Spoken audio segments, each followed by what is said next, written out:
Hello छात्रों। आइए हम लोग क्लास 10 का 2025 का क्वेश्चन पेपर लेके आए हुए हैं। जो फाइनल एग्जाम हुआ था झारखंड बोर्ड में, उसका क्वेश्चन पेपर लेके आए हुए हैं। आप लोग को बता दें, ये क्वेश्चन पेपर इसलिए लेके आए हुए हैं कि आप लोगों को इससे आप आकलन कर सकते हैं कि किस तरह का प्रश्न पूछा जाता है और किस किस टाइप का क्वेश्चन रहता है, कौन कौन सा एक्सरसाइज रहता है। आप लोग को ये भी बता दें कि इसमें जितने भी प्रश्न है, बहुत सारे ऐसे प्रश्न है जो हर एग्जाम में रिपीट होता है। यानी आप ऐसा भी मान सकते हैं कि इसमें जितने भी प्रश्न दिया हुआ है, आप लोग को बहुत सारे ऐसे प्रश्न होंगे जो आप लोग 2026 के जो फरवरी महीना में जो एग्जाम देने वाले हैं, जिसके लिए आप लोग के पास समय कम बचा हुआ है, तो उसमें बहुत सारे क्वेश्चन आ भी सकते हैं। इसलिए इसको बहुत अच्छी तरीके से तैयारी कीजिएगा। अगर आपको आवश्यकता हो, जरूरत हो, तो इन सभी प्रश्नों को कॉपी में लिख लीजिए और इसके आधार पर आप लोग अपना तैयारी कीजिए, क्योंकि आप लोगों के लिए बहुत बेहतर होगा। देखिएगा, ये 2025 में जो एग्जाम हुआ था मैट्रिक का, यानी झारखंड बोर्ड जो एग्जाम दिया था, उसमें से एक क्वेश्चन इस टाइप का क्वेश्चन पेपर आता है। आप इस प्रश्न पत्र को देख सकते हैं। तो इसका क्या किया हम लोग, क्वेश्चन को हम क्या किए, सारा एक जगह इकट्ठा कर दिए। ठीक है, चलिए फिर भी हम उसमें सारे ऑप्शन के साथ लाए हैं। उसमें ऑब्जेक्टिव और सब्जेक्टिव सारा है। हम आप लोग को अभी ऑब्जेक्टिव बताएंगे, उसके बाद सारा क्वेश्चन जो बच जाएगा सब्जेक्टिव, हम आप लोग को बोर्ड पर सॉल्व करके सारे प्रश्न को हम आप लोग के पास वीडियो के माध्यम से उपलब्ध करा देंगे। चलिए देखते हैं। तो प्रश्न जो क्वेश्चन पेपर होता है, देखिएगा इस तरह से क्वेश्चन पेपर दिया जाता है। ठीक है, देखिएगा। चलिए अब हम लोग इसका देखते हैं, पहला प्रश्न को देखते हैं। ध्यान दीजिएगा, फर्स्ट प्रश्न 2025 का जो बोर्ड परीक्षा हुआ था, उसमें पहला प्रश्न क्या था, बहुत ही इजी प्रश्न रहता है। आप लोग बहुत आसानी से इसमें नंबर उठा सकते हैं। 1 से लेके 30 तक जो है वो ऑब्जेक्टिव क्वेश्चन था, ये सभी को जानते हैं। हम बार बार वीडियो बना रहे हैं, सभी हर बार यही बात बताते जा रहे हैं। देखिएगा इसका पहला प्रश्न क्या दिया हुआ। इसका पहला प्रश्न दिया हुआ है कि 120 के कितने अभाज्य गुणनखंड है। बताइए इसका कितने अभाज्य गुणनखंड होगा। तो हम लोग देखेंगे, तो देखिए इसमें हम लोग को अभाज्य गुणनखंड की संख्या पूछ रहा है इसमें। तो बताइए इसका अभाज्य गुणनखंड की संख्या कितना। तो देखिएगा, अगर हम लोग 120 का अगर अभाज्य गुणनखंड करते हैं, आप लोग देखिए समझिएगा, तो 2 से अगर हम लोग करते हैं तो आ जाएगा 60। फिर अगर 2 से हम लोग करते हैं कितना आ जाएगा, 30 आ जाता है। इसके बाद फिर अगर 2 से लगाते हैं तो कितना हो जाएगा, 15 हो जाएगा। और फिर अगर इसको 2 से लगाते 3 से लगेगा, है ना, तो कितना हो जाएगा, 5 हो जाएगा। ठीक, तो इस तरह से हम लोग के पास क्या आ गया, 2 2 2 3 और 5 आ जाता है। यानी इसमें हम लोग अगर देखेंगे तो ये 2 जो है 3 गो है, तो हम लोग लिखेंगे 2 के पावर कर देंगे 3 कर देंगे, इनटू यहाँ लिखेंगे 3, इनटू यहाँ लिखेंगे 5। अब देखिएगा इसमें ऑप्शन में जो पूछा है कि 120 के कितने अभाज्य गुणनखंड, तो देखिएगा एक आता है 2, एक आता है 3 और एक आता है 5। तो इस तरह से टोटल 1 1 1, तो टोटल कितना हो जाता है, तो हम लोग के पास टोटल हो जाता है 3। तो टोटल अभाज्य संख्या कितना आ गया, तो टोटल जो अभाज्य संख्या आ गया वो 3 अभाज्य संख्या है। तो इसलिए ऑप्शन नंबर इसका कौन सा होगा, ऑप्शन नंबर इसका होगा ए, यानी 3 होगा। ठीक है, आप लोग कहाँ कंफ्यूज कर सकते हैं, हो सकता है आप लोग ऐसे भी गिन सकते हैं कि 1 2 3 4 5 तो क्योंकि इसमें टोटल जो संख्या आया 5 आया है, तो सो बोल लिख सकते हैं 5 बोलिए। लेकिन इसमें हम लोग को बोला है कि कितने अभाज्य संख्या है इसमें टोटल, तो इस तरह से हम लोग बोल सकते हैं। ठीक है, चलिए हम लोग नेक्स्ट क्वेश्चन देखते हैं। नेक्स्ट क्वेश्चन देखिएगा, तो नेक्स्ट क्वेश्चन क्या दिया हुआ है कि 5 तथा 0 का एचसीएफ है। बताइए इसका एचसीएफ क्या होगा, आप लोग को बताइए इसमें क्या होगा, 0 होगा, 5 होगा, 1 होगा या इनफिनाइट होगा। तो बताइए, आप लोग को बता दें कि इसमें जो इसका जो आंसर होगा वो होगा बी होगा, यानी 5 होगा। ध्यान दीजिएगा, इस तरह का प्रश्न हम आपको बोर्ड के माध्यम से इसका इस तरह का प्रश्न को क्लियर कर देंगे कि आखिर 5 हुआ तो क्यों हुआ और आखिर क्या होता है। आप लोग को ये भी बता दें कि अगर इस ऑप्शन में अगर दिया रहता अपरिभाषित, तो इसका आंसर क्या होता, अपरिभाषित होता। लेकिन हम इसमें अपरिभाषित इसलिए नहीं दिया हुआ, इसलिए इसका आंसर हम लोग क्या लिए, 5 ले लिए। वास्तव में अगर एचसीएफ का अगर आंसर 0 और 5 का अगर हम लोग एचसीएफ बोला जाए, तो इसका जो सही आंसर होगा वो होगा अपरिभाषित होगा। लेकिन बहुत सारे शिक्षक इसको 5 भी बोलते हैं, कभी कभी बहुत सारे इसको अपरिभाषित बोलते हैं। लेकिन अपरिभाषित क्यों होता है और इसका अंक जो होगा यानी 5 जो होगा क्यों होगा, ये आप लोगों को जब इसका हम वीडियो बनाएंगे रिटेन के साथ, उस समय हम इसका सारा क्लियर कर देंगे। ठीक है, आप लोग को एक थोड़ा जानकारी ये भी दे देते हैं कि कभी भी 05, 03, 010, 020, 024 कुछ भी हो, तो हमेशा जब भी HCF निकालने बोलेगा तो हमेशा वो संख्या होता है, इस बात को ध्यान में रखिएगा, वो संख्या होता है जो गैर शून्य होता है। गैर शून्य का मतलब जो जीरो नहीं होता, वही उसका HCF हो जाता है। जैसे 0 और 5 में अगर देखा जाए तो इसमें गैर शून्य कौन है? 5 है, इसलिए इसका आंसर क्या हो गया? 5 हो गया। ठीक है, चलिए अब हम लोग आगे देखते हैं। हम जितने प्रश्न आप लोग को बता रहे हैं, हम इस बात को बार बार बता रहे हैं कि ये 2025 बोर्ड परीक्षा में पूछा गया प्रश्न पत्र है। ठीक है, आप इसको ध्यान में रख के तैयारी कीजिए, आपका एग्जाम बहुत अच्छे से तैयारी होगा और आपका रिजल्ट बेहतर होगा। इस बात को ध्यान में रखिएगा। देखिएगा क्वेश्चन नंबर 3 में क्या दिया हुआ, लिखा निम्न में कौन अपरिमेय संख्या नहीं। हम लोग को अपरिमेय संख्या पूछ रहा है, तो हम लोग आप लोग को पहले से बता चुके हैं कि जितने भी संख्या होते, अगर किसी के ऊपर में रूट डाल दिया गया है तो सभी के सभी संख्या अपरिमेय कहला सकती है। कब? जब उसका पूर्ण वर्गमूल नहीं निकलेगा। जैसे आप इस तरह से समझ सकते हैं, हम इस टाइप का वीडियो पहले भी बता चुके हैं। जैसे हम यहाँ लिख दिए 9, तो 9 का अगर गुणनखंड करते हैं तो हो जाता है 3 × 3, और इसका जोड़ा लग जाएगा तो क्या हो जाएगा? 3 हो जाएगा। तो क्या हम लोग √9 को बोल सकते हैं अपरिमेय संख्या? नहीं, क्यों? क्योंकि 9 का वर्गमूल निकल जाता है। और अगर किसी संख्या का पूर्ण वर्गमूल निकल, पूर्ण, ध्यान में इस बात को रखिएगा कि पूर्ण वर्गमूल होना चाहिए, पूर्ण वर्गमूल। हम पूर्ण वर्गमूल का बात कर रहे हैं कि पूरा के पूरा संख्या उससे रूट से बाहर निकल जाना। अगर पूरा के पूरा संख्या रूट से बाहर निकल जाता है तो इस तरह के संख्या को क्या बोलते हैं हम लोग? परिमेय संख्या। लेकिन अगर उसमें कोई संख्या सारा के सारा बाहर नहीं निकलता है, कुछ ना कुछ संख्या उसके अंदर ही बच जाएगा, तो ऐसे संख्या को हम लोग बोलते हैं अपरिमेय संख्या। जैसे एक क्वेश्चन समझ सकते हैं, जैसे हम यहाँ लिख दिए 8, तो अगर 8 लिखें तो देखिएगा 8 को अगर हम लिखते हैं 2 × 2 × 2, बताइए इसमें 2 का जोड़ा लग जाता है तो बाहर निकल जाएगा, लेकिन इस 2 का जोड़ा नहीं लगता तो अंदर ही रहेगा। तो इसको हम लोग क्या बोल सकते हैं? इसको हम लोग बोलेंगे कि ये पूर्ण वर्गमूल नहीं, यानी ये पूरे की पूरे संख्या सारा के सारा अंक बाहर नहीं निकला, तो ये क्या हो जाएगा? अपरिमेय संख्या हो जाएगा। तो इस तरह से प्रश्न में देखिएगा, तो देखिएगा 2√3 ये क्या होगा? ये अपरिमेय संख्या, तो ये भी आंसर नहीं होगा। 21/35 है, इसका भी वर्गमूल नहीं निकलेगा पूरा, तो ये भी अपरिमेय संख्या। अगर इसको भी सोल्व करते हैं तो इसका भी पूर्ण संख्या बाहर नहीं निकलेगा, वर्गमूल नहीं होगा, तो ये भी नहीं होगा। इसका सही आंसर जो होगा वो होगा पहला होगा। ध्यान दीजिएगा, इसका सही आंसर जो होगा वो फर्स्ट होगा। क्यों? क्योंकि देखिएगा फर्स्ट में 64 का वर्गमूल होता है 8, कितना होता है? 8, जबकि 81 का वर्गमूल होता है 9। तो इसलिए जो 3 होगा वो क्या होगा? अपरिमेय नहीं है। अपरिमेय मतलब ये क्या है? परिमेय संख्या। क्वेश्चन पूछने का तरीका देखिएगा, इसमें बहुत सारे स्टूडेंट कंफ्यूज कर जाते हैं। यहाँ लिख दिया अपरिमेय नहीं है, तो अपरिमेय नहीं क्या है? परिमेय। हम लोग को क्या पूछ रहा है कि इसमें कौन परिमेय है? तो परिमेय कौन होगा? पहला। चलिए अब हम लोग देखते हैं चौथा नंबर प्रश्न।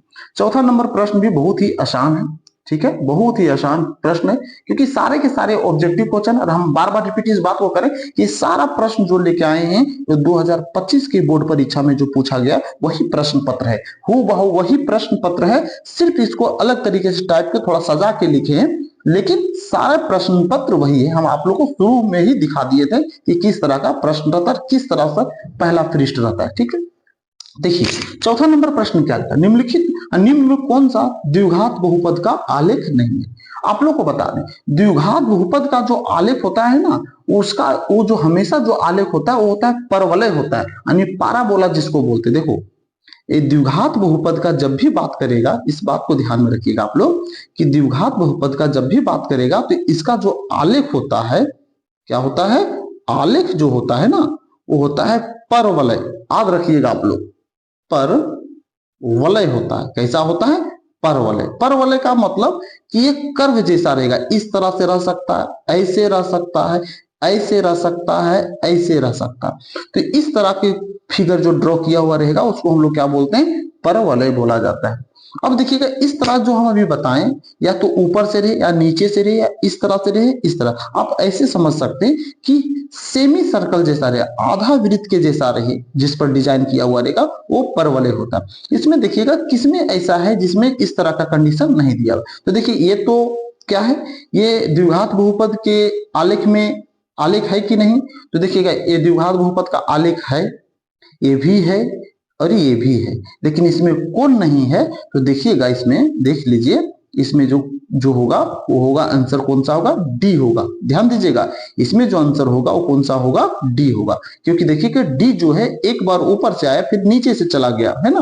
तो यानी हम अभी आप लोगों को क्या बताएं कि परवलय में हमेशा इसका डिजाइन होता है इस तरह से होता है, इस तरह से हो सकता है, ऐसे हो सकता है, इस तरह से हो सकता है।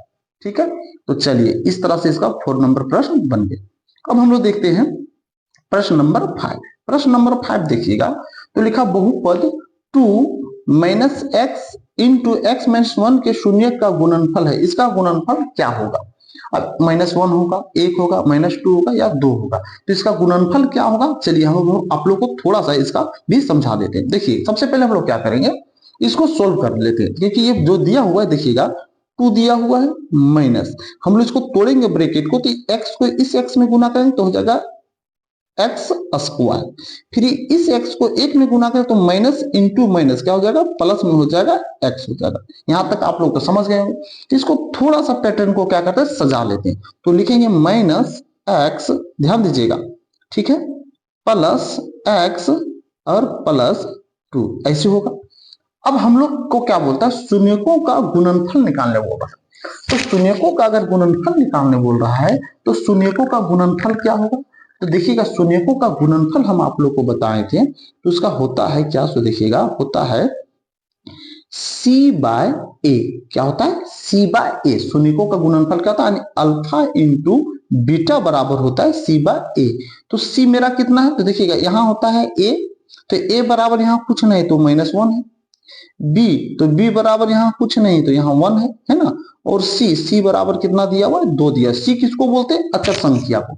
तो लास्ट में जो अंक हो वो अचर, क्योंकि इसमें किसी भी प्रकार का लेटर नहीं लगा हुआ है, तो इसको हम लोग क्या बोलेंगे, अचर बोलेंगे। ठीक है, तो c बराबर 2 दिया हुआ। अब हम लोग इसमें वैल्यू पुट करेंगे, तो ये c का वैल्यू कितना दिया हुआ है, 2 है ना, और a का वैल्यू कितना दिया, तो a का वैल्यू देखिएगा -1 दिया हुआ। अगर इसको हम लोग सोल्व करते हैं तो हो जाएगा -2 हो जाएगा। अब देखिएगा -2 किस ऑप्शन में मिलता है, तो -2 जो मेरा मिल रहा है ऑप्शन नंबर सी में मिल रहा है, तो इसका आंसर कौन सा हो जाएगा, सी हो जाएगा। ठीक है, तो इस तरह से इसका आंसर हो गया। अब हम लोग आ जाते हैं नेक्स्ट क्वेश्चन। नेक्स्ट क्वेश्चन में देखिएगा 6ठा नंबर देख रहे होंगे। 6ठा नंबर में लिखा हुआ है रेखिक समीकरण युग्म x प्लस 3y माइनस 4 बराबर 0 तथा 2x माइनस 5y माइनस 1 बराबर 0 है। तो बोलता है अविरोधी है, विरोधी है, आश्रित है या इनमें से कोई नहीं। आप लोग ध्यान दीजिएगा, पहले इस बात को हम आप लोग को समझा लेते हैं। ठीक है, चलिए अब देखिएगा, तो 6ठा नंबर में क्या लिखा हुआ है, तो अविरोधी बोला है, विरोधी बोला है, आश्रित बोला है। तो इसका जो सही आंसर होगा हम आप लोग को बता दें। अविरोधी का मतलब होता है प्रतिच्छेदी, एक होता है समांतर, एक होता है आश्रित, मतलब होता है संपाती। ठीक है, हम लोग इसमें चेक करके अगर देखते हैं तो देखते हैं किस कंडीशन पर ये फिट बैठता है। तो देखिएगा, चलिए इसको हम लोग थोड़ा सा सोल्व कर लेते हैं, ये समझ लीजिए। तो अगर इसको हम लोग करेंगे तो ये है a1 बाय a2, तो a1 इसमें x के साथ 1 है और यहाँ कितना दिया हुआ है, 2 दिया हुआ है।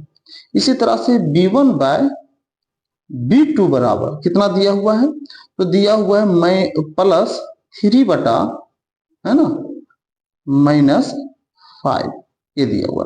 देखिए कि अगर ये दोनों इक्वल नहीं है तो ये हो जाएगा a1 by a2 not equal to b1 by b2। देखिएगा इसी को हम लोग जो बोलते हैं, इसी को बोलते हैं अविरोधी। क्या बोलते हैं, अविरोधी। इसी को हम लोग क्या बोलते हैं, एक और है अद्वितीय। क्या बोलते हैं, अद्वितीय। ध्यान में रखिएगा, इसको हम लोग क्या बोलते हैं, अद्वितीय भी बोलते हैं। तो इस तरह से 6ठा नंबर का जो आंसर होगा वो कौन सा होगा, ए होगा। ठीक है, और भी देखिए विरोधी का मतलब समांतर, आश्रित का मतलब संपाती, ये भी ध्यान में रखिएगा। चलिए नेक्स्ट हम लोग देखते हैं। 7वां नंबर प्रश्न में क्या दिया उसको देखिए, लिखा हुआ समीकरण युग्म 3x प्लस 4y बराबर 10 और 2x माइनस 2y बराबर 2 का हल है। बताइए इसका कौन सा हल होगा। देखिए इसको बनाने का सबसे बेहतर तरीका कि इस ऑप्शन से उठा के इसमें हम लोग सोल्व कर सकते हैं। ठीक है, इसी ऑप्शन को लीजिए, इसका वैल्यू को दोनों में डाल के देखिए किससे इक्वल आंसर आ सकता है। जिसे हम कैसे बनाते हैं तो देखिएगा, हम लोग क्या करते हैं, अगर हम पहला को लेके चलते हैं तो पहला में देखिए एक्स की जगह कितना दिया हुआ है, एक्स की जगह दिया हुआ है 2 और वाई बराबर कितना 1 दिया। तो अगर हम यहाँ सोल्व करें 3 दूना 6 और यहाँ 3 दूना 6 हो जाए। देखिएगा इस जगह पे अगर हम लोग एक्स का वैल्यू 2 रखते हैं और वाई का वैल्यू यहाँ रखते हैं तो हो जाएगा 3 दूना 6 और क्या हो जाएगा 4, 6 4 10 और इधर भी 10 इक्वल हो गया। अब इसमें हम लोग डाल दें तो 2 दूना 4 है ना, 2 दूना 4, 4 में और यहाँ यहाँ 1 रखेंगे तो 1 रखेंगे तो क्या हो जाएगा 4 में से 2 जाएगा तो क्या हो जाएगा 2 और 2 और 2 इक्वल। तो इसका मतलब इसका जो सही आंसर होगा, आप लोग अगर जानते होंगे तो चेक करके भी देख लीजिएगा, या तो x और y का मान निकाल लीजिएगा, लेकिन उसमें समय बहुत लगेगा, इस बात को ध्यान, क्योंकि ये क्वेश्चन 1 नंबर का है। तो कोशिश कीजिएगा कि यही ऑब्जेक्टिव नंबर का क्वेश्चन है, जो ऑब्जेक्टिव जो ऑप्शन दिया इसी ऑप्शन को दोनों में वैल्यू पुट कीजिएगा और दोनों का बराबर का जिस ऑप्शन से दोनों का वैल्यू बराबर आ जाएगा, यानी इसमें मान बैठाएं तो इधर 10 आए तो इधर भी 10 आना चाहिए। अगर हम लोग क्या करेंगे, इसमें अगर हम लोग मान बैठाते हैं तो इधर और इधर का वैल्यू बराबर आ जाना चाहिए। तो जिस ऑप्शन से ऐसा आएगा वही इसका आंसर हो जाएगा। तो इससे आ जाता है तो यही इसका आंसर हो जाएगा। ठीक है, या तो आप एक्स और वाई का मान निकाल सकते हैं, लेकिन हम आप लोग को बता रहे हैं कि उसमें आप लोग को समय बहुत ज्यादा लगेगा और समय अगर आपका बर्बाद हो जाता है तो आप जो सब्जेक्टिव प्रश्न को बनाइएगा उसमें आप लोग के पास कुछ प्रश्न छूट सकते हैं या आप नहीं बना पाइएगा, इसलिए समय का अभाव हो जाएगा। इसलिए कोशिश कीजिएगा कि जितना जल्दी से जल्दी शॉर्ट से शॉर्ट आप निकाल सकते हैं आंसर। ठीक है, चलिए अगला प्रश्न को देखते हैं।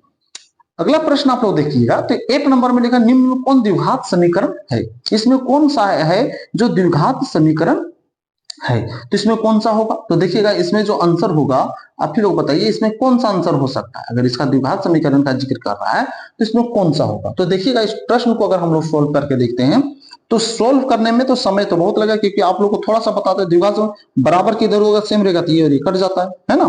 इस तरह से अगर हम लोग इसको सोल्व करते हैं तो यहां से सोल्व करेंगे तो ये और ये कट जाएगा, अगर सोल्व करके देखिएगा तो। और अगर हम लोग इसमें सोल्व करते हैं तो ये और यहाँ से ये एक्स वाला कट जाएगा, तो इसमें जो नहीं कटेगा और इसमें एक्स जो बच जाएगा यानी एक्स स्क्वायर जो बचेगा वो होगा ऑप्शन नंबर 3 में। अब आप लोग को थोड़ा ये होता है द्विघात समीकरण का मतलब होता है जिसका अधिकतम घात 2 हो। ध्यान दीजिएगा, जिसका अधिकतम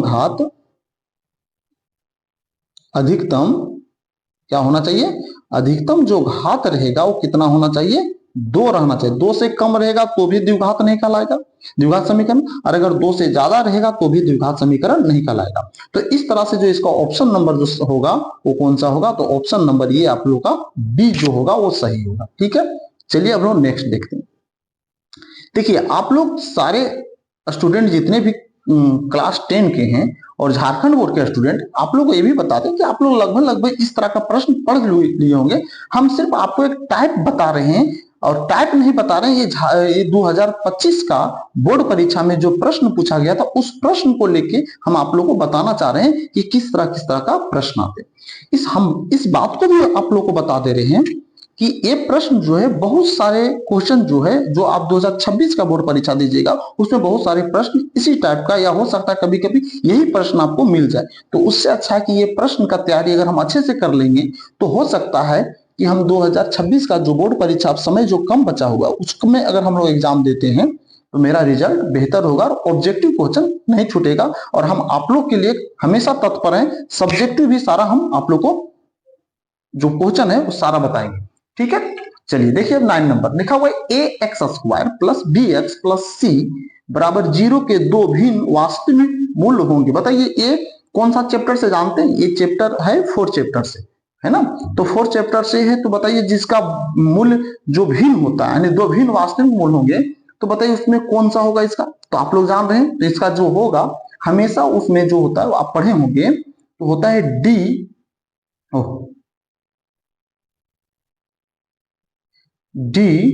ग्रेटर देन 0, ये होता है आप लोग पढ़े होंगे। एक होता है डी इक्वल टू 0 और एक होता है D less than zero. D less than zero, इसका कोई हल नहीं होता है। डी बराबर जीरो तो इसका समान मूल होता है, और डी ग्रेटर देन जीरो इसका मतलब क्या होता है कि इसका दो भिन्न वास्तविक मूल। अब डी बराबर फॉर्मूला आप लोग जानते हैं, डी बराबर क्या जानते हैं, बी स्क्वायर माइनस 4ac। हम आप लोगों को समझाने का कोशिश करें तो d बराबर 4ac होता है। तो देखिएगा इस ये अगर इस d के जगह देखिएगा इसमें इस d के जगह हम लोग लिख देते हैं बी स्क्वायर माइनस 4ac, यहाँ ग्रेटर है इधर जीरो, तो क्या हो जाएगा, यही ना इसका आंसर हो जाएगा। तो इस तरह से ऑप्शन नंबर में अगर देखिएगा तो इसका ऑप्शन नंबर कौन सा मैच करता है, तो देखिएगा इसका ऑप्शन नंबर पहला ही मैच कर रहा है, पहला ही इसका आंसर होगा। बहुत ही आसान प्रश्न है। देखिए अब हम लोग आ जाते हैं 10 नंबर। 10 नंबर में लिखा हुआ है एपी, अगर ए का स्क्वायर है ना, कोमा 5 का स्क्वायर और 7 का स्क्वायर का सार अंतर है, बताइए इसका सार अंतर क्या होगा। हम आप लोग को थोड़ा सा बता देते हैं। तो देखिएगा हम लोग को a1 बराबर दिया हुआ है 1 का स्क्वायर, तो इसको 1 का स्क्वायर 1 हो जाएगा। a2 बराबर दिया हुआ है कितना, 5 का स्क्वायर, तो कितना हो जाएगा, 5 25 25 हो जाएगा। और a3 बराबर दिया हुआ है कितना, 7 का स्क्वायर, तो हो जाएगा 7 7 49 हो जाएगा। हम लोग जानते हैं d बराबर अगर निकालेंगे तो a2 माइनस ए होता है, तो a2 कितना दिया हुआ है 25 माइनस, और a1 कितना दिया हुआ है 1, अगर इससे सोल्व करते कितना आ जाता है 24। तो इस तरह से d का वैल्यू क्या आएगा, 24 आएगा। लेकिन अगर आप दूसरा भी देखना चाहते इस तरह से d बराबर a3 तो हो जाएगा 49 माइनस a2 तो हो दिया हुआ कितना 25, अगर इससे भी हम लोग हटाते हैं तो कितना आ जाएगा 24 आएगा। आप लोगों को समझाना क्या चाह रहे हैं, जब भी एपी का बात किया जाए तो एपी में हमेशा डी जो रहेगा इक्वल रहेगा, यानी जितना भी उसमें पद दिए रहेंगे, और अगर सभी से अगर हम लोग डी निकालते हैं तो सबका डी समान आना चाहिए। अगर समान नहीं आएगा तो एपी में नहीं है, अगर समान आता है तो बोलेंगे एपी में। जैसे इसमें हम लोग डी का निकालें तो कितना आएगा 24, और इससे भी हम लोग डी निकालें कितना है 24। अगर यहाँ आ जाता, यहाँ अगर कोई दूसरा अंक आता, जैसे माना जाए 20 आ जाता और यहाँ अगर 25 आ जाता या 24 आता, तो इसका मतलब कि इसका सार अंतर नहीं निकलता और ये एपी में नहीं होता। इस बात को ध्यान में रखिएगा, ठीक है। तो इसका मतलब इसका सही आंसर कौन सा होगा 24, और 24 किस ऑप्शन में दिया हुआ है, देखिएगा 24 दिया हुआ है सी में। किसमें दिया हुआ है, सी में दिया हुआ है। इसका मतलब इसका जो आंसर होगा वो सी होगा। कौन सा होगा, सी, यानी इसका आंसर क्या है, सी नंबर है 24। ठीक, चलिए अब हम लोग नेक्स्ट देखते हैं। नेक्स्ट नंबर प्रश्न देखिएगा तो लिखा हुआ है 11 में कि एपी में यदि डी 4 एन 7 ए एन 4 तब ए का मान है। पता है ए का मान क्या होगा, सब चीज तो दिया हुआ है, हम लोग को क्या करना है, फार्मूला लगाना। फार्मूला अगर आप जानते हैं ए एन बराबर होता है a plus n minus 1 into d. ये सभी को आप लोग फार्मूला जानते हो कि बहुत ही आसान है। ऐसे आप लोग को बता देंगे परीक्षा में आप जितना शॉर्ट से शॉर्ट बना सकते हैं, क्योंकि ऑब्जेक्टिव क्वेश्चन का बात सिर्फ हम बता रहे हैं। जितना आप जल्दी बनाइएगा, जितना आपका फास्ट माइंड काम करेगा, तो समझिए आपके पास समय बच जाएगा। समय बचेगा तो आप सब्जेक्टिव में वो समय यूज करिएगा, जिसके कारण से आपका सब्जेक्टिव का कोई भी प्रश्न नहीं छूटने वाला है। ठीक है, तो इस बात ऐसा नहीं कि हम लोग ऑब्जेक्टिव को प्रश्न को सब्जेक्टिव के जैसा सोल्व करें। अगर सब्जेक्टिव के जैसा सोल्व करते हैं तो आपका सब्जेक्टिव प्रश्न जो है वो छूट जाएगा, इसलिए इस बात को ध्यान में रखिएगा। चलिए ठीक है, देखिए ए एन का वैल्यू कितना दिया 4, तो हम लोग यहाँ 4 लिखेंगे बराबर देंगे। ए का मान कितना दिया, तो ए का मान ही तो हम लोग को निकालने बोला था, ए का मान दिया ही नहीं। एन माइनस 1 देखिएगा, हम डायरेक्ट यहाँ करें एन माइनस 1, एन का मान कितना दिया 7, 7 में से एक जाएगा कितना बचेगा 6 बचेगा, कितना बचेगा 6 इंटू डी का मान कितना दिया, डी का मान दिया हुआ है 4। ठीक, अब इसको हम लोग सोल्व करते हैं तो 4 दिया हुआ है। अब इसको अगर हम लोग सोल्व करना है तो 6 चक कितना हो जाएगा 24 हो जाएगा, कितना हो जाता है 24। अब 24 हो जाता है। अब 24 को अगर हम लोग बराबर के ए साइड लेके आते हैं तो 24 माइनस यानी 4 माइनस 24 बराबर ए। अगर घटा देते हैं तो ए बराबर कितना आ जाता है, माइनस आ जाता है 20। अब बताइए ऑप्शन में माइनस 20 दिया है क्या, एक बार और मिला के देख लीजिए। ए का मान ए एन बराबर 4 दिया हुआ है, ए का मान आपको निकालना है एन माइनस 1, एन में यानी 7 में से एक जाएगा 6 और डी का मान दिया 4, 6 24। चलिए ठीक है, ये इस तरह से ही बनेगा तो ए बराबर आ जाएगा -24। बताइए -24 किसी में दिया हुआ, यहाँ ए में दिया हुआ 6, बी में दिया हुआ 7 और सी में दिया हुआ है 28 और डी में दिया इनमें से कोई नहीं। तो इसका मतलब इसका जो आंसर होगा वो आप लोग को बता दें, इसका आंसर जो होगा क्या होगा, ये डी नंबर होगा, इनमें से कोई नहीं। ठीक है, इस तरह से आप इस प्रश्न को समझ चुके होंगे, क्योंकि इनमें से कोई नहीं होगा, है ना। अब नेक्स्ट प्रश्न में हम लोग आ जाते हैं। देखिए प्रश्न नंबर 12 देखिएगा। प्रश्न नंबर 12 में क्या दिया हुआ कि बिंदु 36 15 की दूरी मूल बिंदु से कितनी होगी। देखिए मूल बिंदु जो होता है वो 0 0 होता है। मूल बिंदु क्या होता है 0 0। तो मूल बिंदु के लिए अगर हम लोग को दूरी सूत्र बोलेगा तो इसका फॉर्मूला होता है x square plus y square. अगर नहीं जानते तो इस बात को ध्यान रखिए। मूल बिंदु की दूरी, अगर मूल बिंदु से दूरी निकालने बोलेगा तो इसका फॉर्मूला आता है root under x square plus y square. अब देखिएगा 36 और 15 जो दिया हुआ है, देखिएगा 36 और 15 जो दिया हुआ है तो ये मेरा क्या दिया हुआ है एक्स और ये मेरा क्या दिया वाई। तो एक्स के जगह लिखेंगे 36 का स्क्वायर और लिखेंगे 15 का स्क्वायर, है ना। इसको अंडर रूट कर देंगे। अगर दोनों को सोल्व करते हैं तो आप लोग को देख लीजिएगा, सोल्व करके अगर आप इसको पूरे तरीके से सोल्व करते हैं तो टोटल सोल्व करने के बाद जोड़ने के बाद टोटल आ जाएगा 1521 आ जाएगा। 1521 का जो वर्गमूल होता है वो होता है 39। कितना होता है 39। अब देखिएगा 39 किस में मिलता है, तो देखिएगा 39 जो मिलता है वो आंसर कौन होता है सी नंबर। कौन सा सी नंबर, यानी इसका आंसर कौन सा होगा सी होगा। ठीक है, चलिए नेक्स्ट प्रश्न में आ जाते हैं। 13 नंबर देखिएगा। 13 में लिखा हुआ है बिंदुओं 3 4 और -3 8 को मिलाने वाले रेखाखंड का मध्य बिंदु निर्देशांक ज्ञात कीजिए। हम लोग को मध्य बिंदु निकालने बोल रहा है। तो मध्य बिंदु का फॉर्मूला आप लोग अगर जानते होंगे, देखिए मध्य बिंदु फॉर्मूला क्या होता है x बराबर x1 प्लस x2 बटा 2 और यहां होता है y बराबर y1 प्लस y2 बटा 2, यही होता है। ये फार्मूला पर हम लोग को सेट करना। अब देखिएगा ये जो हम गोल कर रहे हैं, ये देखिए ये और ये दोनों है, एक है x1 एक है x2, x1 और x2। तो हम लोग इसको जोड़ेंगे, 3 है प्लस में और ये है माइनस में, 3 में 3 तो प्लस माइनस का तो घट जाएगा, 0 हो जाएगा, नीचे हो जाएगा 2। हम डायरेक्ट कर रहे हैं, समय कम लगेगा इस तरह से बनाइएगा तो ठीक है। उसके बाद ये है आपका y1 और इधर है y2, यहाँ है 4, यहाँ दिया हुआ 8 और 4 जोड़ देते हैं कितना हो जाएगा, तो 8 और 4 अगर जोड़ेंगे तो हो जाएगा 12 बटा 2। काट दीजिएगा तो 6 बार में, और इसको अगर सोल्व कीजिए कितना हो जाएगा 0। तो हम लोग के पास कितना है 0 और 6 आ गया, यानी हम लोग का जो आंसर होगा 0 और 6 होगा। अब हम लोग ऑप्शन में देखते हैं कि 0 और 6 किस में, तो देखिएगा 0 और 6 जो है, देखिएगा ऑप्शन नंबर आपका डी में दिया हुआ। ऑप्शन नंबर किस में दिया हुआ है डी में, देखिएगा ऑप्शन नंबर डी में दिया हुआ है, 0 और 6 दिया हुआ है, 0 और 6 दिया हुआ है, इसी में दिया हुआ है। तो यही इसका क्या हो जाएगा आंसर हो जाएगा 0 और 6। ठीक, चलिए हम लोग नेक्स्ट आ जाते हैं। 14 नंबर में लिखा है निम्न में कौन दो त्रिभुज समरूप होते हैं। इनमें से कौन सा ऐसा दो त्रिभुज है जो समरूप होता है। तो हम लोग जानते हैं इसमें जो समरूप होता है वो होता है समबाहु त्रिभुज। त्रिभुज चैप्टर से लिया गया है, 6.1 से लिया गया है, एनसीईआरटी बुक से अगर देखा जाए तो। ठीक है, नेक्स्ट हम लोग 15 नंबर प्रश्न को अगर देखते हैं तो 15 नंबर प्रश्न में क्या लिखा हुआ है, लिखा हुआ है डी ई समांतर BC है तो x का मान है। बताइए x का मान क्या होगा। अब हम लोग को x का मान निकालने बोल रहा है तो बहुत आसानी से निकाल लेंगे। देखिएगा AD का मान दिया हुआ है, हम लोग थेल्स पर में जानते हैं तो उसका फॉर्मूला डायरेक्ट हम लोग सोल्व करेंगे। तो AD बटा BD बराबर AE बटा EC, ऐसे लिख सकते हैं या अलग तरीके से बना सकते थे, लेकिन ऐसे लिख सकते हैं। तो देखिएगा AD मेरा दिया हुआ है, BD मेरा दिया हुआ है, AE भी मेरा दिया हुआ है और यहां से AC दे दिया, हम लोग को EC नहीं दिया। तो देखिए टोटल का वैल्यू दिया हुआ है, तो टोटल का वैल्यू कितना 13 दिया। 13 में से 6 अगर घटा देते हैं कितना आ जाता है, 13 में 6 अगर घटाते हैं तो आ जाएगा 7। तो इस कितना हो जाएगा 7 हो जाएगा, है ना। आप लोग समझ में आ गया। अब देखिए हम लोग वैल्यू पुट करते हैं। वैल्यू पुट करेंगे तो ऊपर लिखाएगा x, नीचे लिखाएगा x प्लस 5, ठीक, बराबर AE का मान कितना दिया 6 और नीचे कितना हो जाएगा 7 हो जाएगा। अगर हम लोग इसमें गुना करते हैं, इसको इसमें अगर मल्टीप्लाई करते हैं तो देखिएगा कि इसको अगर करेंगे तो हो जाएगा कितना 7, ध्यान दीजिएगा 7x, और अगर इसमें करते हैं तो 6x प्लस 6 5 30, क्या हो जाएगा तो हो जाएगा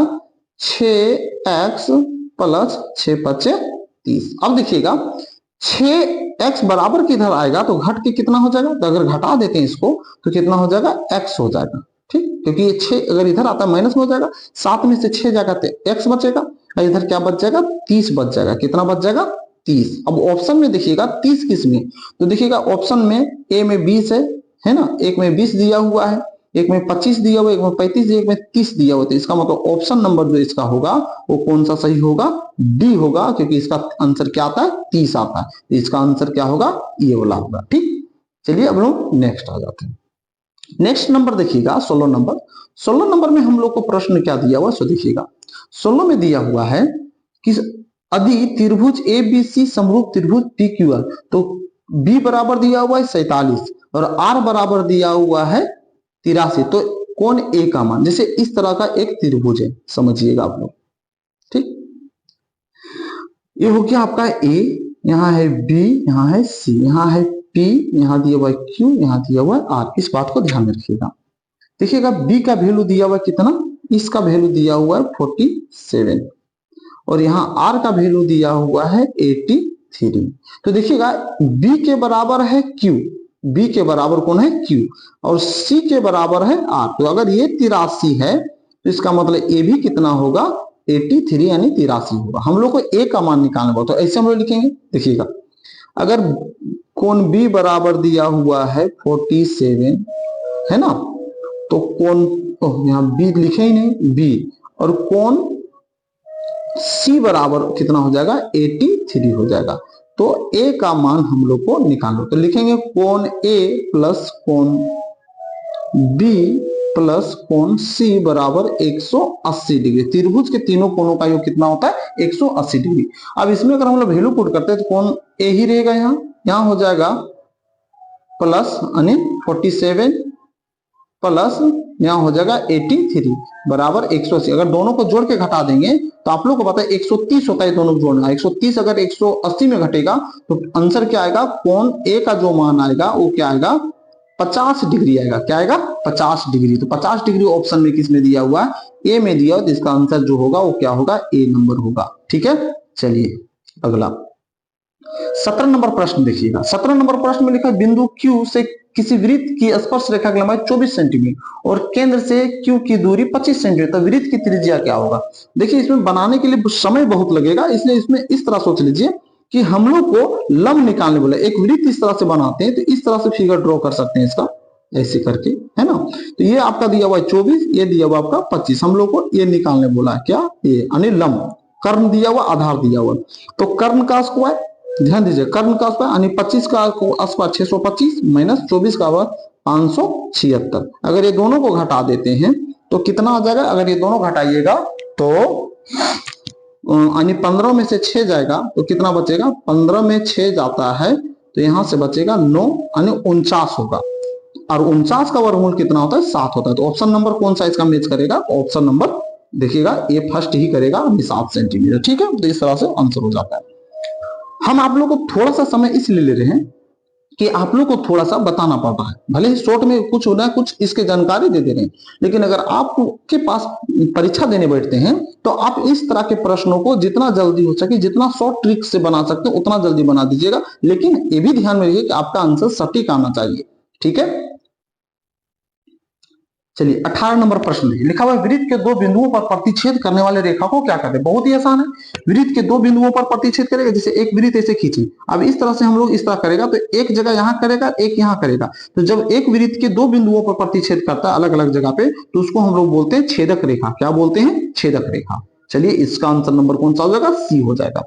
आप लोगों को फिर से बता दें कि ये जितने भी प्रश्न बता रहे हैं ये 2025 बोर्ड परीक्षा में पूछा गया प्रश्न पत्र है। ठीक है, देखिए 19 नंबर लिखा हुआ दी गई आकृति में ए बी बड़े वृत्त की जीवा है जो छोटे वृत्त को स्पर्श करती है, तो जीवा ए बी की लंबाई है, बताइए ए बी की लंबाई क्या होगा? अब देखिए यहाँ प्रश्न इस तरह दिया हुआ है, तो ये भी बहुत आसान है। जीवा की लंबाई हम लोग को पूछ रहा है। देखिएगा हम लोग को एक तरह समझिए कर्ण दिया हुआ है, लंब दिया हुआ है, ये इतना आधार निकालना, पहले इतना ही त्रिभुज लेना है। ठीक है, तो कर्ण का अभी देखिए आधार निकालने के लिए क्या होता है? तो आधार निकालने के लिए कर्ण का स्क्वायर, कर्ण का स्क्वायर 5 5 25 माइनस लंब दिया हुआ 3 3 दिया हो जाएगा 9। अगर दोनों को सोल्व करते हैं कितना हो जाएगा? डायरेक्ट 16 हो जाएगा। 16 का वर्गमूल 4 होता है। तो इसका मतलब यहाँ का वैल्यू कितना आ जाएगा? 4 सेंटीमीटर आ जाएगा। ठीक है, हम लोग को क्या निकालने बोला है? हम लोग को पूरा जीवा निकालते हैं, यहां से यहां तक बोल रहा है, तो इसका क्या हो जाएगा? 2 गुना हो जाएगा। कितना? तो हो जाएगा 8 सेंटीमीटर। क्या हो जाएगा? 8 सेंटीमीटर हो जाएगा। 8 सेंटीमीटर अगर हो जाता है, देखिए ऑप्शन में कौन सा ऑप्शन इसका मैच करता है, आप ही लोग बताइए इसका कौन सा आंसर जो है वो मैच कर रहा है। तो इसका ऑप्शन नंबर जो मैच कर रहा है वो देखिए कौन सा है, बी है। कौन सा है, ये बी नंबर मैच कर रहा है। तो इसका आंसर क्या होगा, बी होगा 8 सेंटीमीटर। ठीक है, चलिए अब हम लोग आ जाते हैं अगला प्रश्न में। प्रश्न नंबर 20 देखिएगा। प्रश्न नंबर 20 बहुत इजी है। यदि सेक ए बराबर 5/3 हो तो साइन ए बराबर है। साइन ए किसके बराबर है, तो देखिए सेक का सबसे पहले हम लोग सीख लेते हैं। सेक है ना, सबसे पहले इस तरह के प्रश्न के लिए हम लोग को एक समकोण त्रिभुज छापने की आवश्यकता पड़ती है, लेकिन ऐसा नहीं, ऑब्जेक्टिव क्वेश्चन की जरूरत नहीं है, हम इसको शॉर्ट तरीके से भी बना सकते हैं। शॉर्ट तरीके से कैसे बनाइएगा, सेक का फार्मूला क्या होता है सो समझा देते पहले पहले इस बात को समझ लीजिए, क्योंकि हम वो फिगर नहीं बनाएंगे तो भी हम लोग बना सकते हैं। कैसे बनाएंगे देखिएगा, सेक ए बराबर होता है, क्या होता है, तो सेक ए बराबर होता है कर्ण बटा आधार, यही होता है इसका फार्मूला। यानी अगर बोला जाए तो h बाय क्या होता है, b होता है। ठीक है, तो इसमें क्या है, कर्ण कौन सा हो गया, कर्ण हो गया मेरा 5 है ना, कर्ण क्या हो गया 5 हो गया, और 3 जो है क्या हो गया, आधार हो गया। फार्मूला में अब समकोण त्रिभुज में बनाते तो उसमें 3 भुजा होता है, लंब होता है, आधार होता है, कर्ण होता है। तो हम लोग को कर्ण और आधार दिया तो लंब नहीं दिया हुआ, तो लंब बराबर अगर हम लोग निकालें, ध्यान दीजिएगा, लंब बराबर अगर हम लोग निकालेंगे तो रूट अंडर क्या हो जाएगा, कर्ण का स्क्वायर माइनस आधार का स्क्वायर। तो लंब कर्ण कितना दिया 5, तो 5 × 5 = 25 माइनस आधार कितना दिया 3, 3 तिया 9, शॉर्ट में कर रहे हैं। अब इसको सोल्व करेंगे कितना हो जाएगा 16, 16 का वर्गमूल कितना हो जाता है 4 हो जाता है। इतना तक समझ में आ गया।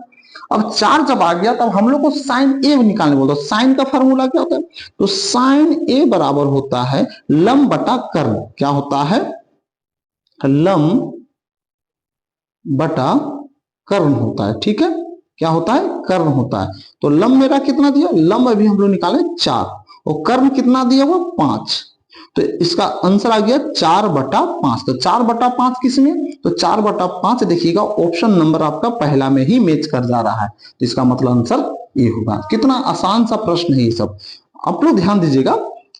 सिर्फ परीक्षा जब देने जाते हैं हम, तो हमारे माइंड जिसको बोलते हैं कभी भी इधर उधर करने की आवश्यकता नहीं। हाँ, कभी कभी ओवर कॉन्फिडेंस भी बहुत सारे विद्यार्थी हो जाते हैं, ये भी आपको नहीं होना। कभी कभी ओवर कॉन्फिडेंस के चलते बहुत सारे प्रश्न ऐसे होते हैं जो गलत हो जाते हैं और बाद में इसका पछतावा होता है। लेकिन जब आप एक बार वहां एग्जाम देके निकल जाइएगा तो उसके बाद कोई पछताने से भी कोई फायदा होने वाला नहीं है। इसीलिए जितने भी विद्यार्थी आप लोग तैयारी कर रहे हैं, इस बात को ध्यान में रखिएगा कि प्रश्न को देखने के बाद ओवर कॉन्फिडेंस होने की आवश्यकता नहीं या डरने की आवश्यकता नहीं, क्योंकि जितने भी प्रश्न इतना याद रखिए कि सारे के सारे आप पढ़ चुके होंगे, इसलिए ज्यादा हड़बड़ाने की आवश्यकता है, डरने की आवश्यकता है, या तो ओवर कॉन्फिडेंस होने की आवश्यकता है। आप बारी बारी से सब प्रश्न को बनाते जाइए और ऑब्जेक्टिव क्वेश्चन में समय कम लीजिए, आप सब्जेक्टिव के लिए ज्यादा उपयोगी होगा, ये इस बात को ध्यान में रखिए। चलिए ठीक है, चलिए अगला देखते हैं। 21 नंबर में निम्न में किसका मान 0 के बराबर है। इसमें किसका मान जो होगा वो 0 के बराबर है। साइन 0 डिग्री, कोस 0 डिग्री, और साइन 90 डिग्री, और कोट 0 डिग्री। बताइए इसमें किसका मान जो होता है वो 0 के बराबर होता है। आप लोग बताइए, किन्हीं को अगर इसका जानकारी है तो क्या कर सकते हैं, कमेंट कर सकते हैं। लेकिन चलिए हम आप लोग को बता देते हैं, लेकिन इसमें किसका होगा तो हम आप लोग को बता दें कि 0 डिग्री जो होता है, बताइए tan 0 डिग्री का मान कितना होता है, tan 0 डिग्री का मान क्या होता है, तो tan 0 डिग्री का मान क्या होता है, तो क्या होता है अपरिभाषित होता है। कोस 0 डिग्री मान कितना, तो 1 होता है। साइन 0 डिग्री के मान कितना होता है, तो 1 होता है, और कोस 0 डिग्री का मान इसमें 1 होता है, साइन 0 डिग्री का मान 1 होता है, और कोट 0 डिग्री के मान कितना होता है। तो इसमें बताइएगा, तो इसमें कौन सा होगा, तो हम आप लोग को बता दें कि इसमें जो ऑप्शन नंबर जो होगा वो कौन सा होगा। हम लोग इसको थोड़ा सोल्व करके देख लेते हैं, है ना। सोल्व करके अगर हम लोग देखते हैं तो देखिएगा सोल्व करने से कैसे होगा। हम लोग को बोल रहा है, पहला देख लेते हैं, tan दिया हुआ है 0 डिग्री, तो tan 0 डिग्री हम लोग सबसे पहले समझने की कोशिश करें, तो इसका होता है साइन थीटा बटा कोस थीटा, क्योंकि इसी से मिलकर बना हुआ है। साइन 0 डिग्री बटा कोस 0 डिग्री। हम लोग को 0 लाना, किससे 0 आ सकता है? तो साइन 0 डिग्री मान होता है 0 और कोस 0 डिग्री मान होता है 1, बराबर क्या हो जाएगा 0। तो इसका मतलब इसका जो सही आंसर जो होगा वो कौन सा होगा? ए होगा। कौन सा होगा? ए। अब ये सब चेक करने की आवश्यकता नहीं है, क्योंकि कोस 0 डिग्री मान 1 होता है, साइन 90 डिग्री मान इसका 1 होता है, इसका 1 होता है, इसका क्या होगा? इन्फिनाइट हो जाएगा। यानी इन्फिनाइट, इसको इन्फिनाइट ना बोल के हम लोग क्या बोल सकते हैं? अपरिभाषित बोल सकते हैं, है ना, नॉट डिफाइंड होगा। ठीक है, तो इस तरह से। चलिए अब हम लोग प्रश्न नंबर 22 देखते हैं। प्रश्न नंबर 22 देखिएगा, तो लिखा हुआ 5 10 स्क्वायर ए माइनस 5 सेक स्क्वायर ए। इस तरह का प्रश्न हम आप लोग को स्क्वायर ए माइनस 5 सेक स्क्वायर ए बराबर है। अब देखिए इस किसके बराबर होगा, तो हम लोग क्या करेंगे इसको, सो देखिएगा इसका एक फार्मूला होता है। फार्मूला क्या होता है? सेक स्क्वायर ए माइनस 10 स्क्वायर ए बराबर होता है 1। ये होता है फार्मूला। लेकिन यहाँ है उल्टा, क्योंकि 10 पहले और सेक बाद में है। तो हम लोग क्या करते हैं, सबसे पहले इसमें 5 को हम लोग कॉमन निकाल लेते हैं। ठीक, 5 को अगर कॉमन निकाल लेते हैं तो क्या हो जाएगा, इसमें देखिएगा 5 कॉमन निकल गया तो यहाँ हो जाएगा 10 स्क्वायर ए माइनस सेक स्क्वायर ए। हम लोग क्या करते हैं इसमें हम लोग माइनस कॉमन निकाल लेते हैं, है ना, क्योंकि सेक पहले होना चाहिए 10 बाद में, तब इसका फार्मूला बनेगा। तो हम लोग इसमें माइनस कर लेते हैं, तो यहाँ हम लोग -5 कर देते हैं, क्योंकि माइनस निकाल लिए।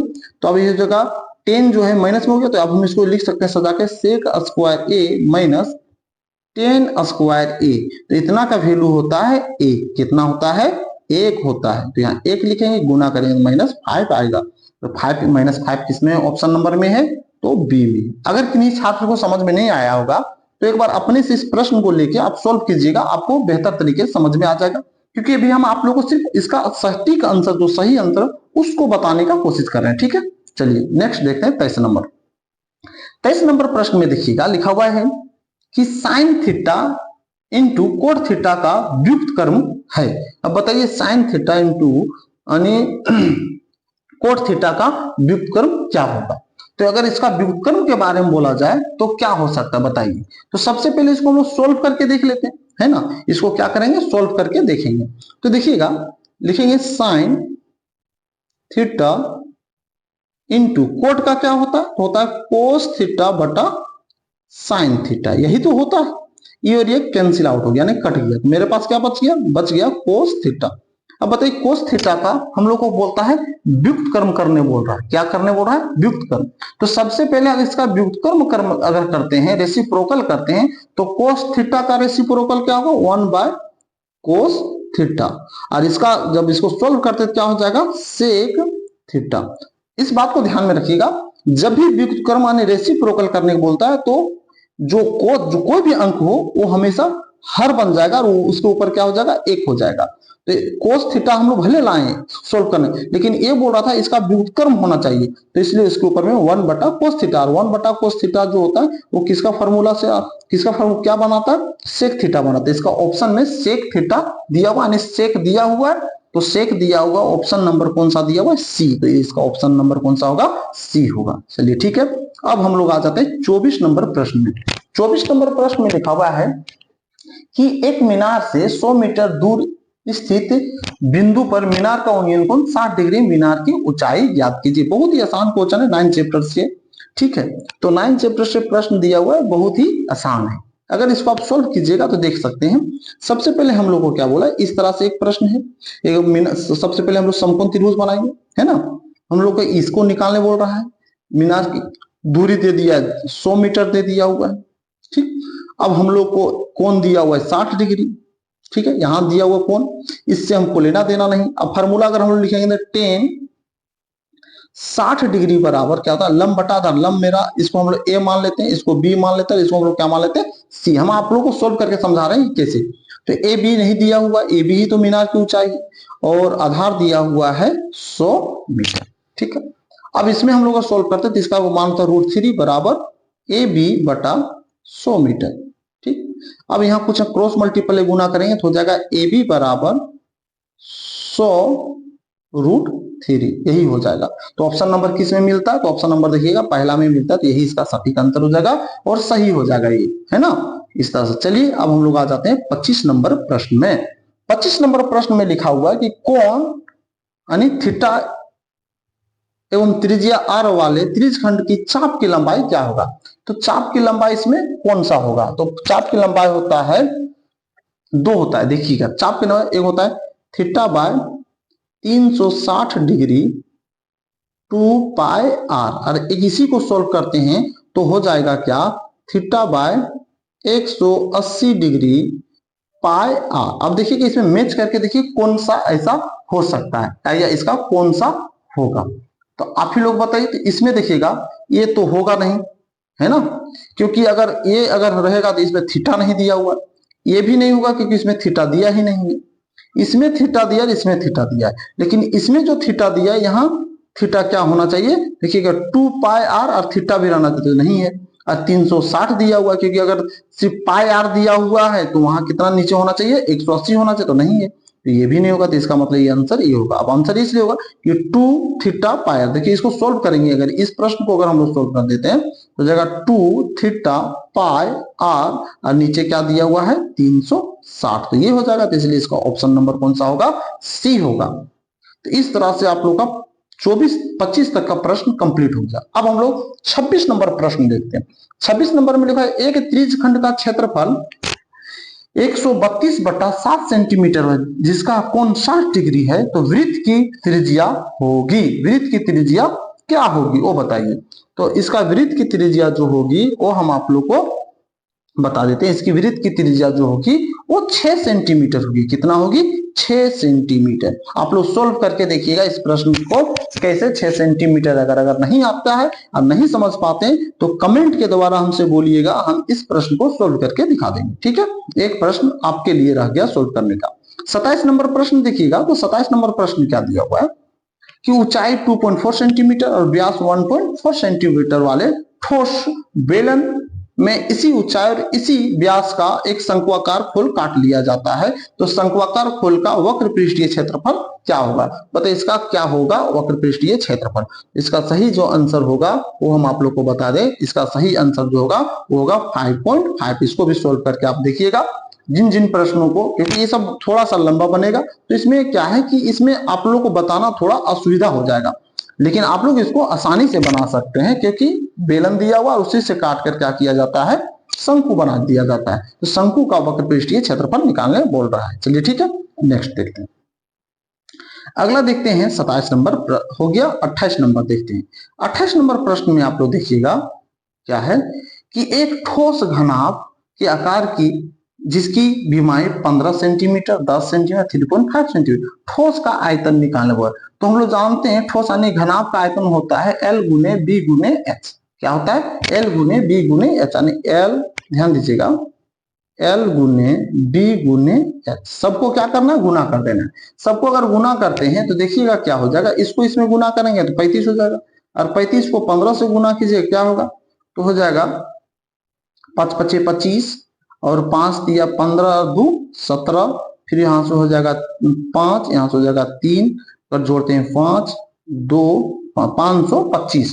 देखिएगा 525 ऑप्शन नंबर किस में है, तो ऑप्शन नंबर देखिएगा आप लोग का दिया हुआ है सी में। आप इसको भी बहुत आसानी से और बहुत अच्छे तरीके से सोल्व करके प्रैक्टिस करना बहुत जरूरी है छात्रों, क्योंकि आप अगर प्रैक्टिस करके जाते हैं तो आपका एग्जाम बहुत ही आसान और इजी होगा। लेकिन अगर आप इसको आसानी तरीके से आप ये सोच के चलिएगा कि बिना प्रैक्टिस किए हुए या बिना हमको मेहनत किए हुए अगर हम परीक्षा में अच्छा रिजल्ट प्राप्त करें तो बहुत मुश्किल हो जाए। ठीक है, इसीलिए आप लोग का मेहनत ही, इसमें किसी भी शिक्षक का कोई भागीदारी नहीं है।